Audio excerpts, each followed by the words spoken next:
sahabat, senang sekali Halo Indonesia bisa menyapa Anda di rumah hari ini. Ya, serangkaian informasi terkini dan inspiratif akan kami hadirkan selama 1 jam ke depan. Antara lain, pasca diremajakan, Stasiun Palmerah jadi percontohan.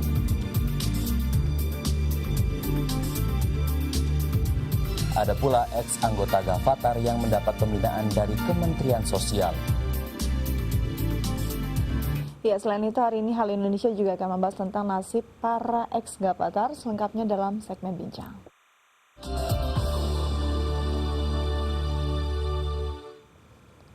Pemerintah kini melakukan peremajaan fasilitas transportasi umum dengan tujuan agar masyarakat dapat beralih menggunakan transportasi umum untuk mengurangi volume kendaraan yang menyebabkan kemacetan di ibu kota. Ya, salah satunya dengan merevitalisasi Stasiun Palmerah yang diresmikan beberapa waktu lalu. Seperti apa Stasiun Palmerah dengan wajah barunya? Berikut liputannya. Sejak diresmikan beberapa waktu lalu, Stasiun Palmerah Jakarta Barat kini menjadi stasiun percontohan bagi stasiun-stasiun di ibu kota. Stasiun yang direvitalisasi kurang lebih 2 tahun ini, kini tampil dengan desain yang lebih megah dengan mengambil konsep stasiun modern ala Eropa. Selain itu, stasiun ini memiliki beragam fasilitas, seperti jembatan penyeberangan, ruang menyusui, toilet, lift, eskalator, bahkan musola dan fasilitas lainnya. Sebagai stasiun percontohan terutama untuk di lintas Tanah Abang sampai dengan Parung ya, karena fasilitas yang ada di Stasiun Palmerah ini sudah mencukupi lah, sehingga saat ini sedang dibangun di Stasiun Kebayoran, Parung dan Maja mengikuti fasilitas yang ada di Stasiun Palmerah. Stasiun yang memiliki 2 lantai ini juga menambahkan gate yang awalnya terdiri dari 8 menjadi 13, dengan tujuan agar tidak terjadi penumpukan penumpang pada jam sibuk. Dalam sehari, Stasiun Palmerah dapat menampung 13.000 penumpang yang hendak berangkat menuju Tanah Abang Parung serta luar kota Rangkas Bitung. Dengan adanya revitalisasi stasiun, pihak KAI berharap masyarakat dapat terpenuhi kebutuhannya akan fasilitas stasiun kereta yang berkualitas. Tujuannya adalah untuk meningkatkan pelayanan dan kenyamanan kepada penumpang komuter lain, penumpang kereta api yang naik dan turun di Stasiun Palmerah. Karena sebelum direvitalisasi, Stasiun Palmerah ini termasuk kecil dan sempit untuk jumlah penumpang yang sudah cukup banyak di Stasiun Palmerah. Revitalisasi Stasiun Palmerah menghabiskan dana APBN sebesar 36 miliar. Peremajaan stasiun ini bertujuan agar masyarakat ibu kota dapat merasakan fasilitas yang aman dan nyaman saat menggunakan layanan transportasi umum, sehingga mengurangi volume kendaraan yang menyebabkan terjadinya kemacetan di ibu kota. Indri Larasati, Vincenzo, DAI TV. Ya, revitalisasi Stasiun Palmerah menjadi salah satu upaya pemerintah untuk menyediakan layanan fasilitas umum yang berkualitas bagi masyarakat. Ya, Stasiun Palmerah kini menjadi contoh bagi stasiun dalam kota Jakarta lainnya. Lantas apa pendapat masyarakat mengenai upaya pemerintah dalam memajukan layanan transportasi umum, khususnya stasiun kereta? Ini dia tanggapan mereka. Menurut aku sih Stasiun Palmerah yang baru ini udah cukup memadai ya, fasilitasnya juga udah cukup lumayan bagus sih. Terus luas juga. Udah bagus, fasilitasnya juga udah banyak macam-macam, membuat penumpang makin nyaman, nggak kayak dulu kan stasiunnya masih kayak gitu kurang. Menurut saya revitalisasinya cukup berhasil dan menurut saya cukup sukses dan walaupun masih ada beberapa bagian yang belum selesai, tapi menunjukkan perubahan menjadi lebih baik lah. Usaha pemerintah sih sebenarnya udah relevan ya, udah cukup baik. Mungkin nanti ditambah lagi sarana prasarananya yang kurang memadai. Menurut saya upaya pemerintah memang lagi gencar-gencarnya dan saya mau berkorban istilahnya untuk menunggu atau menghadapi kemacetan yang cukup berat.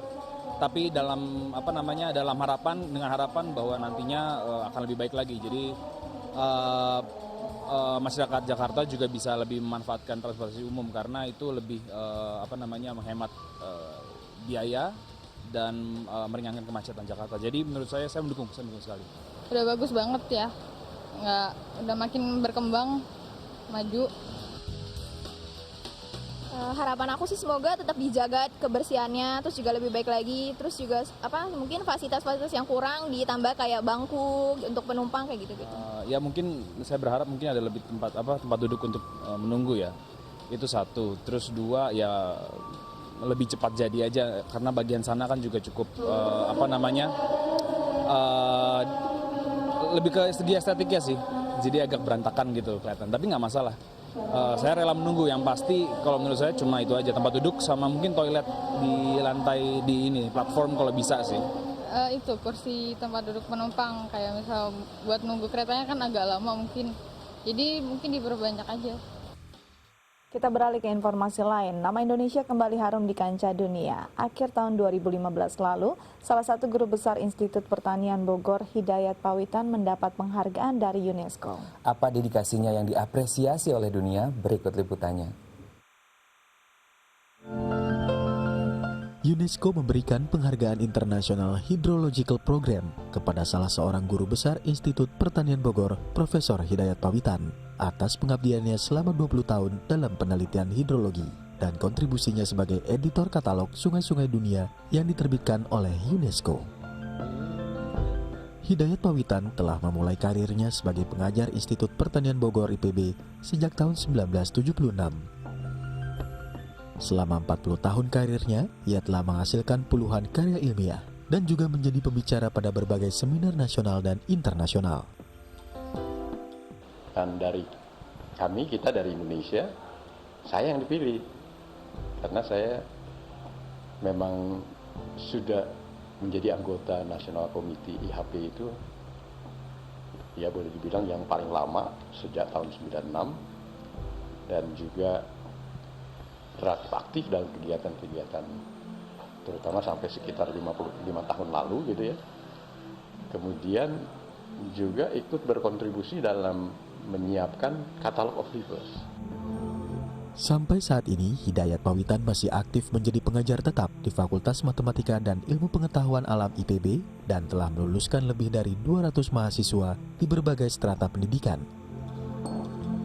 Di mata mahasiswanya, Hidayat Pawitan adalah sosok dosen yang selalu mengajak para mahasiswanya untuk hemat air. Konsistensi serta prestasinya dalam bidang ilmu membuat banyak rekan-rekan dosen terinspirasi untuk mengikuti jejaknya. Bagi saya adalah orang tua, senior, dan orang yang mendedikasikan hampir seluruh waktunya untuk ilmu yang terkait dengan iklim. Karena kan beliau memang bidangnya adalah hidrologi. Sehingga seingat saya sih beliau yang paling senior di tempat kami saat ini.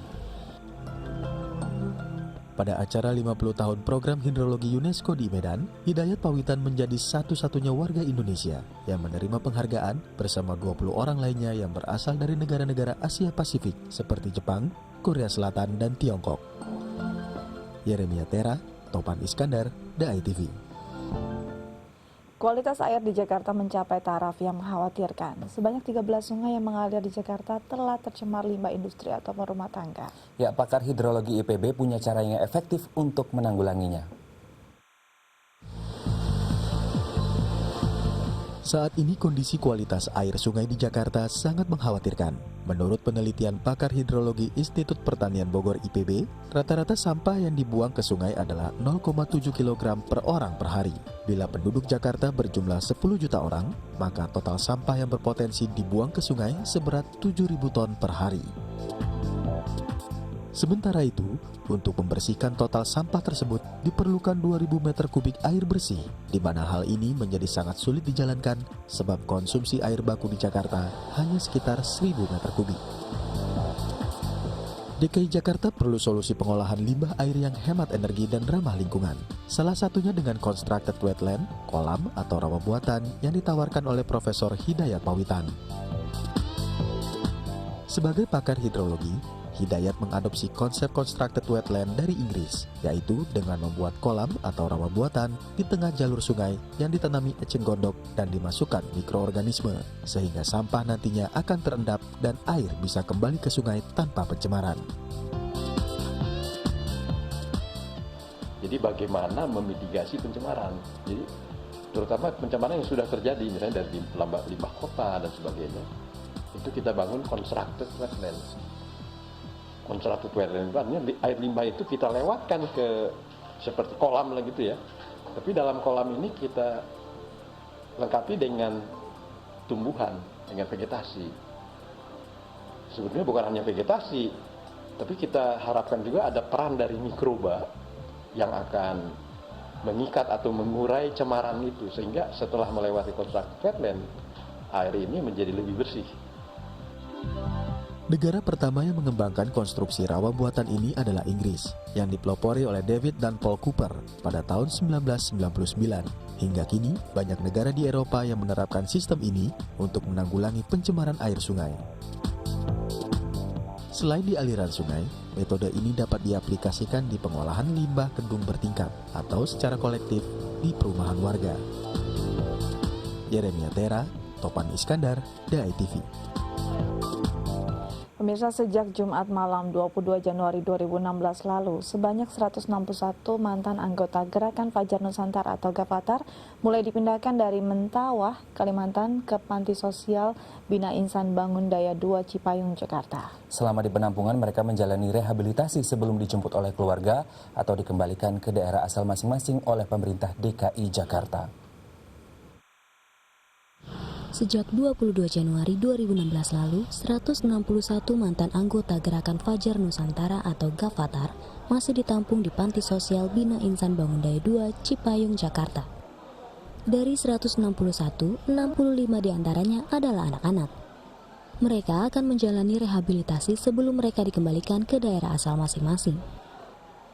Selama di penampungan, orang dewasa diberikan pembinaan oleh Dinas Sosial DKI Jakarta, seperti pelatihan untuk menyembuhkan trauma, ceramah NKRI, ceramah keagamaan, dan tes psikologi. Sedangkan untuk anak-anak telah disediakan tempat bermain dan tenaga sosial sebagai pendamping yang disediakan oleh Komisi Perlindungan Anak. Kami sudah disiapkan tenaga pekerja sosial dan pendamping, ada psikolog. Sudah beberapa hari ini ada dilakukan trauma healing untuk mengembalikan mereka sefungsi anak. Umumnya kondisi kesehatan para ex-Gavatar mengalami masalah kesehatan seperti pusing dan kurang tidur. Sejak tiba di penampungan, tidak banyak anggota keluarga yang datang menjemput.